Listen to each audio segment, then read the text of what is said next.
कृष्णम वंदे जगत गुरुम। जय श्री कृष्ण। राधे राधे दोस्तों, आप परम सौभाग्यशाली हैं कि आपने चैनल खोला और सुनने की चेष्टा की। आप परम पिता की असीम अनुकंपा के पात्र होंगे यदि आप अंत तक जाते हैं, क्योंकि जीवन यात्रा के अनमोल रत्न बटोरने के लिए आप तैयार हो सकते हैं। हो सकता है आप चैनल को खोलकर तुरंत बंद भी कर दें, लेकिन ऐसा नहीं करेंगे क्योंकि आप अधोगति या अपनी आत्मा का उत्थान चाहते हैं, अधोगति नहीं चाहते। तो आइए परम पिता का नाम लेकर शुरुआत करते हैं। इसका मूल उद्देश्य भगवान नाम प्रचार। ओम श्री परमात्मने नमः। पंचम अध्याय। अर्जुन ने पूछा, हे कृष्ण, आप कर्मों के संन्यास की और फिर निष्काम कर्मयोग की प्रशंसा करते हैं, इसलिए इन दोनों में एक जो निश्चय किया हुआ कल्याणकारक होगा उसको मेरे लिए कहिए।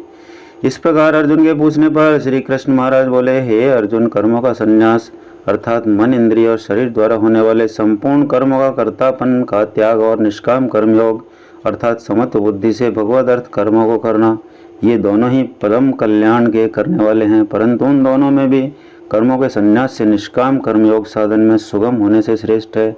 इसलिए है अर्जुन, जो पुरुष न किसी से द्वेष करता है और न किसी की आकांक्षा करता है, वह निष्काम कर्मयोगी तथा सन्यासी ही समझने योग्य है।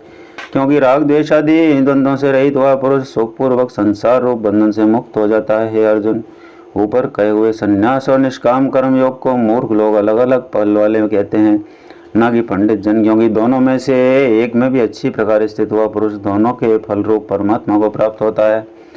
ज्ञान योगियों द्वारा जो परम धाम प्राप्त किया जाता है, निष्काम कर्म योगियों द्वारा भी वही प्राप्त किया जाता है। इसलिए जो पुरुष ज्ञान योग और निष्काम कर्म योग को फल रूप से एक देखता है, वह ही यथार्थ देखता है। परंतु हे अर्जुन, निष्काम कर्म योग के बिना संन्यास अर्थात मन, इंद्रियों और शरीर द्वारा होने वाले संपूर्ण कर्मों में कर्तापन का त्याग होना कठिन है, और भगवत स्वरूप को मनन करने वाला निष्काम कर्मयोगी परम ब्रह्म परमात्मा को शीघ्र ही प्राप्त होता है।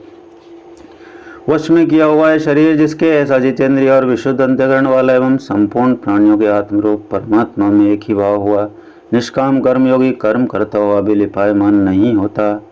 हे अर्जुन, तत्व को जानने वाला सांख्य योगी तो देखता हुआ, सुनता हुआ, स्पर्श करता हुआ, सूंघता हुआ, भोजन करता हुआ, गमन करता हुआ, सोता हुआ, श्वास लेता हुआ, बोलता हुआ, त्यागता हुआ, ग्रहण करता हुआ तथा आंखों को खोलता और मींचता हुआ भी सब इंद्रियां अपने अपने अर्थों में वर्त रही हैं, इस प्रकार समझता हुआ निसंदेह ऐसे माने कि मैं कुछ भी नहीं करता हूँ। परंतु हे अर्जुन, देहाभिमानियों द्वारा यह साधन होना कठिन है और निष्काम कर्म योग सुगम है, क्योंकि जो पुरुष सब कर्मों को परमात्मा में अर्पण करके और आसक्ति को त्याग कर कर्म करता है, वह पुरुष जल से कमल के पत्ते के सदृश पाप से लिपायमान नहीं होता। इसलिए निष्काम कर्मयोगी ममत्व बुद्धि रहित केवल इंद्रिय, मन, बुद्धि और शरीर द्वारा भी आसक्ति को त्याग कर अंतःकरण की शुद्धि के लिए कर्म करते हैं। इसी से निष्काम कर्मयोगी कर्मों के फल को परमेश्वर के अर्पण करके भगवत प्राप्ति रूप शांति को प्राप्त होता है, और सकामी पुरुष फल की में आसक्त हुआ कामना के द्वारा बनता है। इससे निष्काम कर्मयोग उत्तम है। हे अर्जुन, वश में है अंतःकरण, जिसके ऐसा सांख्य योग का आचरण करने वाला पुरुष तो निसंदेह न करता हुआ और न करवाता हुआ 9 द्वारों वाले शरीर घर में सब कर्मों को मन से त्याग कर अर्थात इंद्रियों के अर्थ में बरतती हैं, ऐसा मानता हुआ आनंद पूर्वक सच्चिदानंद घन परमात्मा के स्वरूप में स्थित रहता है। परमेश्वर भी विरोध प्राणियों के न कर्तापन को, न कर्मों को तथा न कर्मों के फल के संयोग को वास्तव में रचता है, किंतु परमात्मा के सकाश से प्रकृति ही बरतती है, अर्थात गुण ही गुणों में बरत रहे हैं। सर्वव्यापी परमात्मा न किसी के पाप कर्म को और न किसी के शुभ कर्म को भी ग्रहण करता है, किंतु माया के द्वारा ज्ञान ढका हुआ है। इससे सब जीव मोहित हो रहे हैं, परंतु जिनका वे अंतःकरण का ज्ञान आत्मज्ञान द्वारा नाश हो गया है, उनका वे ज्ञान सूर्य के सदृश उस सच्चिदानंद घन परमात्मा को प्रकाशता है, अर्थात परमात्मा के स्वरूप का साक्षात्कार करता है। हे अर्जुन, तद्रूप है बुद्धि जिनकी तथा तद्रूप है मन जिनका, उस सच्चिदानंद घन परमात्मा में ही निरंतर एक ही भाव से स्थिति जिनकी, ऐसी तत्परायण पुरुष ज्ञान के द्वारा पाप रहित हुए पुनरावृत्ति को अर्थात परम गति को प्राप्त होते हैं। ऐसे वे ज्ञानी जन विद्या और विनय युक्त ब्राह्मण में तथा गौ, हाथी, कुत्ते और चांडाल में भी समभाव से देखने वाले ही होते हैं। इसलिए जिनका मन समत्व भाव में स्थित है, उनके द्वारा इस जीवित अवस्था में ही संपूर्ण संसार जीत लिया गया, अर्थात वे जीते हुए ही संसार से मुक्त हैं, क्योंकि सच्चिदानंद घन परमात्मा निर्दोष और सम है। इससे वे सच्चिदानंद घन परमात्मा में ही स्थित हैं। जो पुरुष प्रिय को अर्थात जिसको लोग प्रिय कहते हैं उसको प्राप्त होकर हर्षित नहीं हो, और अप्रिय को अर्थात जिसको लोग अप्रिय समझते हैं उसको प्राप्त होकर उद्वेगवान न हो, ऐसा स्थिर बुद्धि संशय रहित ब्रह्मवेत्ता पुरुष सच्चिदानंद घन परम ब्रह्म परमात्मा में एक ही भाव से नित्य स्थित है। बाहर के विषयों में अर्थात सांसारिक भोगों में आसक्ति रहित अंत्यकरण वाला पुरुष अंत्यकरण में जो भगवत ध्यान जनित आनंद है उसको प्राप्त होता है, और वह पुरुष सच्चिदानंद घन पर ब्रह्म परमात्मा रूप योग में एक ही भाव से स्थित हुआ अक्षय आनंद को अनुभव करता है। जो ये इंद्रिय तथा विषयों के संयोग से उत्पन्न होने वाले सब भोग हैं, वे यद्यपि विषयी पुरुषों को सुखरूप भासते हैं तो भी निस्संदेह दुख के ही हेतु हैं और आदि अंत वाले अर्थात अनित्य हैं। इसलिए हे अर्जुन, बुद्धिमान विवेकी पुरुष उनमें नहीं रमता।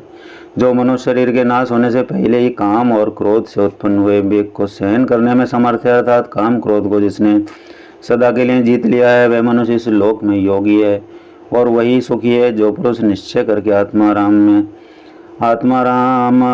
में ही सुख वाला है और आत्मा में ही आराम वाला है तथा जो आत्मा में ही ज्ञान वाला है, ऐसा वह सच्चिदानंद घन परम ब्रह्म परमात्मा के साथ एक ही हुआ सांख्य योगी शांत ब्रह्म को प्राप्त होता है। नाश हो गए हैं सब पाप जिनके तथा ज्ञान करके निवृत्त हो गया है संशय जिनका, और संपूर्ण भूत प्राणियों के हित में है रति जिनकी एकाग्र हुआ है भगवान के ध्यान में चित्त जिनका, ऐसे ब्रह्मवेत्ता पुरुष शांत परम ब्रह्म को प्राप्त होते हैं।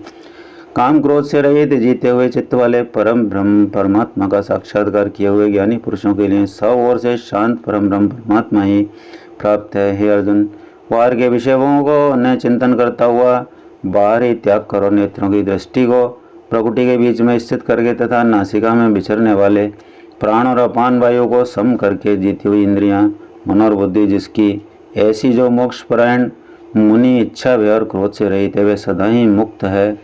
और हे अर्जुन, मेरा भक्त मेरे को यज्ञ और तपों का भोगने वाला और संपूर्ण लोगों को के ईश्वरों का भी ईश्वर तथा संपूर्ण भूत प्राणियों का स्वयं अर्थात स्वार्थ रहित प्रेमी, ऐसा तत्व से जानकर शांति को प्राप्त होता है। और सच्चिदानंद घन परिपूर्ण शांत ब्रह्म के सिवा उसकी दृष्टि में और कुछ भी नहीं रहता, केवल वासुदेव ही वासुदेव रह जाता है। यह था श्रीमद् भगवद गीता का 5वां अध्याय समाप्त। बोलो वासुदेव भगवान की जय। श्री कृष्ण गोविंद हरे मुरारे, हे नाथ नारायण वासुदेवा। श्री कृष्ण गोविंद हरे मुरारे, हे नाथ नारायण वासुदेवा। श्री कृष्ण गोविंद हरे मुरारे, हे नाथ नारायण वासुदेवा। कृष्णम समर्पयामि यहाँ तक पहुँचकर सुन रहा हर इंसान श्रद्धा और नमन का पात्र है, क्योंकि वह स्वयं में तत्वदर्शी बनने का, उच्च लोकों में अपना स्थान बनाने का सोच रहा है, अधोगति से बचने की सोच रहा है। अगले वीडियो में फिर मिलेंगे, तब तक के लिए नमस्कार।